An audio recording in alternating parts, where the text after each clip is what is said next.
వివేక్ రవికి చెప్పానంట. రోజు రోజుకు ఏ విధంగా మాట మార్చేస్తా నిన్న నేను చూశాను. నెల్లూరుకి వెళ్ళారు, వెళితే తప్పులేదు. ఒక గౌరవప్రదమైనటువంటి ప్రశాంత్ రెడ్డి, ప్రభాకర్ రెడ్డి గారి సతీమణి, ఎమ్మెల్యే, ఆవిడ క్యారెక్టర్ను గురించి ఇష్టానుసారంగా నోరు బారేసుకున్న వ్యక్తిని మందలించాల్సింది పోయి నేరుగా అక్కడికి వెళ్ళి ఆయన ఇంకా రెచ్చగొట్టు, నువ్వు తిట్టు, ఆడవాళ్లపైన ఆంబోతుగా మాట్లాడు, నేనున్నానని చెప్పే ధైర్యం వచ్చిందంటే ఈ ఆడబిడ్డలను అడుగుతున్నా, ఇలాంటి దుర్మార్గులు రాజకీయాల్లో ఉండాలనా అని మిమ్మల్ని అడుగుతున్నా. ఆడబిడ్డలందరినీ ఒక నాయకుడిగా నేనున్నాను.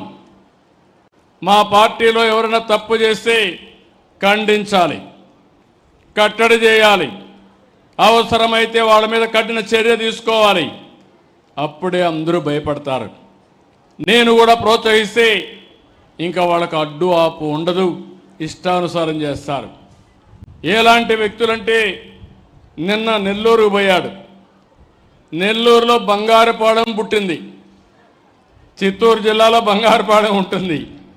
బంగారుపాలెం పోయినప్పుడు వచ్చిన జనాభా టీవీలో వేసిన ఇది తీసుకొని నిన్న టీవీలో ఆ స్క్రోలింగ్ పెట్టి నిన్న మనుషులు వచ్చినట్టు నిన్న వేసే పరిస్థితికి వచ్చారంటే మీరు గుర్తుపెట్టుకోవాల్సింది, ఆ సాక్షి పేపర్లో ఏది వచ్చినా దాన్ని మీరు నమ్మితే గోదావరి పట్టుకొని ఇది కుక్కతోక పట్టుకొని గోదావరి ఇదినిట్టే అవుతుంది. జాగ్రత్తగా ఉండండి.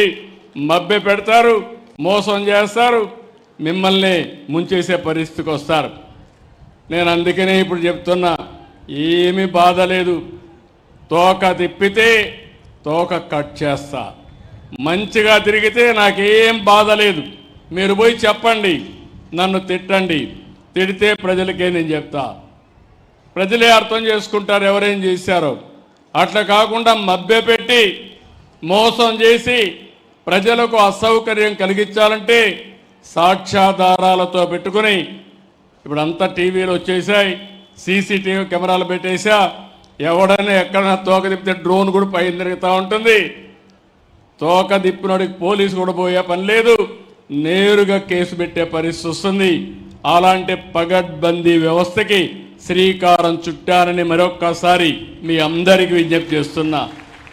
అందుకే నేను చెప్పాను, ఈరోజు మీరు చూస్తే హాస్పిటలైజ్ అయిన వాళ్ళకి 14,703 మందికి హాస్పిటల్లో ఇచ్చాం. ఓల్డేజ్ హోమ్లో ఉంటే అక్కడ పోయి 20,587 మందికి ఇచ్చాం.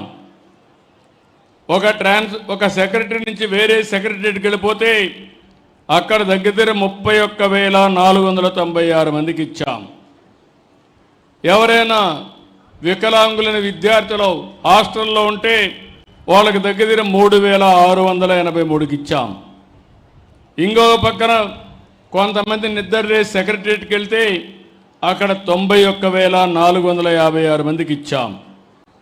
కొంతమంది నరేగా పనులకు వెళ్ళిపోతే ఆ కూలి పనులు వాళ్ళకి డబ్బులు పోకూడదని అక్కడికే వెళ్ళి 19,657 మందికి ఇచ్చాం. ఇంకో పక్క బంధువులింటికి పోతే ఇంతమంది ఎగ్గొట్టేవాళ్ళు, వాళ్ళ బంధువులింట్లో ఉంటే అక్కడ కూడా పింఛనిచ్చే ఏర్పాటు చేశాను. అక్కడ కూడా దగ్గర మీరు చూస్తే 1,61,45 మందికి బంధువులింటి దగ్గర ఇచ్చాం. ఇంకొక పక్కన మీరు చూస్తే కొన్ని రాంగ్ జియో ట్యాగింగ్ తప్పబడింది, అవి కూడా ఒక 26,079 ఉన్నాయి. అవి కూడా కరెక్ట్ చేస్తామని చెప్పి కూడా నేను మీకు తెలియజేస్తున్నా.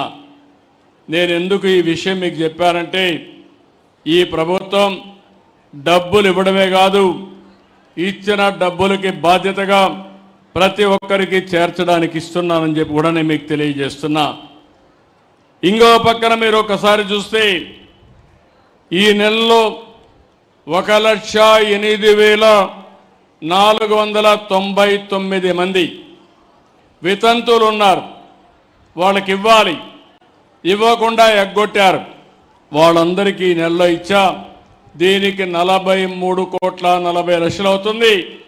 సంవత్సరానికి 520 కోట్లు అదనంగా అర్హులైన వితంతు